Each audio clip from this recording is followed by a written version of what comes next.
Hello trainers, Ganeto here, you are here for the spicy picks of Ultra League, so let's dive immediately into the first team with Roserade. As you can see that it is a very good Pokemon, it can pressure down the opponent, it is super spammy, especially with Bullet Seed, but you can use Poison Jab as well. It has access to Leaf Storm, which is a nuke move, and it's kinda frail, that's the sad news about it. The Core Breaker, actually the weakness for this Pokemon, is gonna be the Mach and the Nidoqueen, basically the poison types. Next up we have the Donphan. You can see that it is kind of a safe pick, it applies a lot of pressure to the opponent, it has a nuke like the Earthquake, you can hit hard whatever you want, and it's kinda soft. That means that it is not frail, but it is soft. It wins a lot of matchups, but it loses as well, but it is a soft pick overall. You're gonna have a lot of close losses and a lot of close wins. Got it? Got it. We're gonna see a lot more soft Pokemon, that's why I'm explaining this. And of course its weaknesses are gonna be basically the grass types, but most of them all you're gonna be afraid of Trevenants and Galades out there. Next up we have the Hornscrow, which you can see it's a spammy Pokemon with Sky Attack, Dark Pulse or even Brave Bird in combination with a Fast Attack Snarl.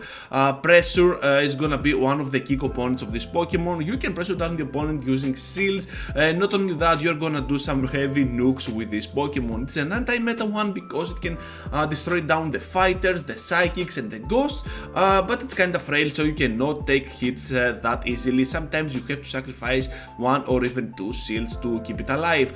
It is super weak to that charm because, as we said, it's super frail, but at the same time it has no resistance against that charm. It takes super effective damage, so down it goes, and Walrein is gonna be one other Pokemon that it is afraid of. To this point, trainers, huge shout out to Oleander. I hope I said your name correctly, and we're gonna focus on more teams, but before we do, be sure to subscribe to the channel if you already haven't, because more videos like this are more likely to come, and you seem to enjoy those stuff, so why not subscribe, trainers, right? Right, so let's return to the commentary and let's focus on the picks specifically on this video and not the team compositions, because every single team is gonna be spice, but you can replace any other slot with another one, meta or not. So Granbull, we have it as elite here. I really like this Pokemon. It applies a lot of pressure to the opponent, has access to Snarl, which means that this Pokemon is spammy, and also has access to nuke moves like Play Rough or even Close Combat. I prefer Close Combat.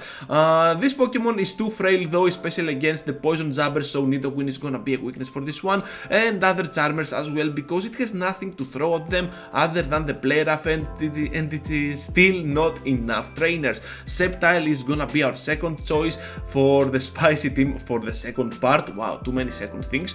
Spammy one Pokemon with Bullet Seed especially. I really love this one. Dragon Claw really helps against the dragons and the flyers. Earthquake is just gonna nuke down the steel types, so consider that for your Sceptile, and it has a wide coverage, especially with that leaf plate against the water types. It is kinda soft though, because sometimes it feels like Sceptiles cannot do the work done, so do the work done, yeah, it is a saying now, okay? So Sceptile, a really good Pokemon overall to use, and the Scavalier Talonflame are just gonna go down, so take note of that. Samurott is also gonna be here, which hits hard whatever you want. It has a unique moveset with Megahorn and the Community Day Hydro Cannon, and Fury Cutter really is a really solid move, so I really consider that Pokemon to use it in the upcoming Ultra League format. It's a pure water, as we said. It has a wide coverage, and it is also kinda soft, and the core breakers and the weaknesses for this one are gonna be not the flyers in total, but we have two flyers over here, Gyarados and that Dragonite. They just wall it down, you have nothing to throw, but overall this one, the Samurott, yeah, one of the safest ones for the entire of this video. Trainers, now we have two of my all-time favorite spicy UL picks. AGG Ron will be our first one. This one is kinda tanky. It is just rolling down the flyers and the charmers. It has access to nuke moves, and in addition it has that amazing smackdown. It's something like a Bastiodon from the Great League, but in a UL format.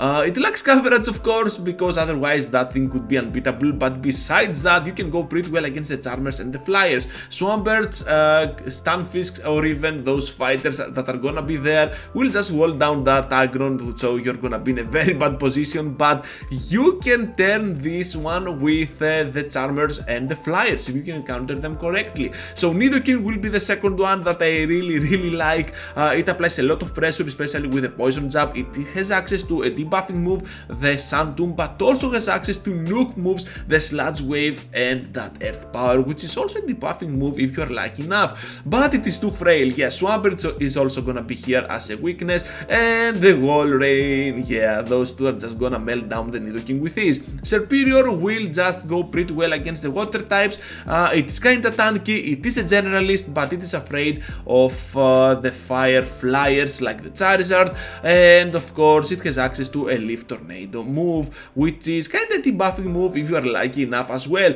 It is kinda soft though, which means that perhaps you might not be enough with your Serperior to finish off some certain matchups, and that may put you in some trouble, but overall Serperior a really solid choice to use in UL overall. So there you have it, trainers, for this part 3 of the video.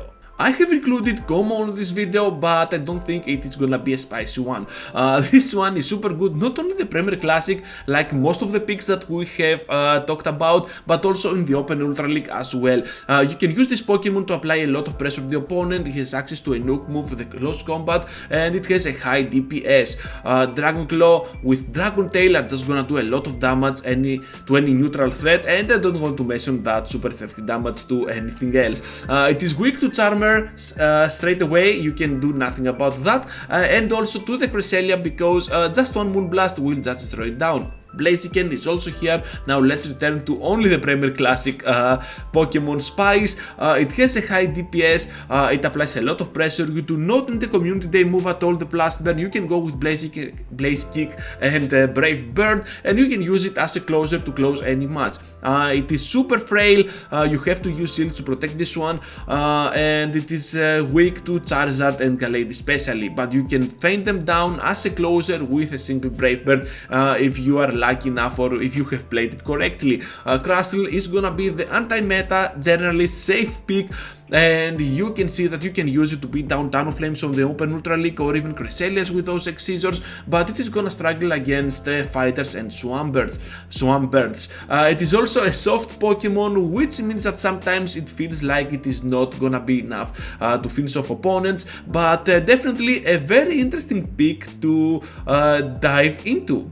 Last showcase, trainers, and we have the Zapdos, we have the Executor and the Scizor. So let's start off with Zapdos. This Pokemon is one of my favorite. Every Instinct player must have one for every single league. I do. This thing is amazing. It is spammy, it has a high DPS and applies a lot of pressure to the opponent. Nothing else to be said. It is too frail because every single Shadow is frail, and yeah, even if it is not Shadow, it is also frail.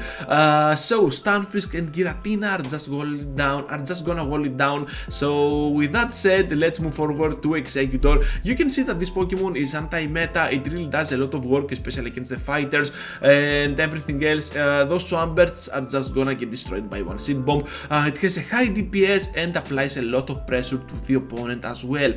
It can even hit hard even its counters with a Psychic, but there is one counter that you can do nothing about it. Well, that is gonna be the Obstagoon. We're talking about the Premier Classic here, so no Umbreons or Mandibuzz and stuff like that. So Obstagoon is gonna be one Pokemon that really holds down the Executor. Scizor is a spammy one. You can go pretty well against anything, applies a lot of pressure to the opponent, and it is pretty much anti-meta. I really recommend this Pokemon to use it on the Open Ultra League, not on the Premier Classic, since in Open Ultra League you're gonna encounter a lot of Charmers, Giratinas and Cresselias, and all those are just breakfast for the Scizor. It is weak to the fighters and of course the fires. So with that said, thank you everyone for joining on this video, tuning in today. I hope you had a great time watching the video, and perhaps you found some spicy picks for you for the Open Ultra League or even the Premier Classic. Be sure to leave a like this video, subscribe to the channel. Obviously more videos like this are more likely to come. So thank you for watching, and I hope to see you all into the next one. Take care everyone.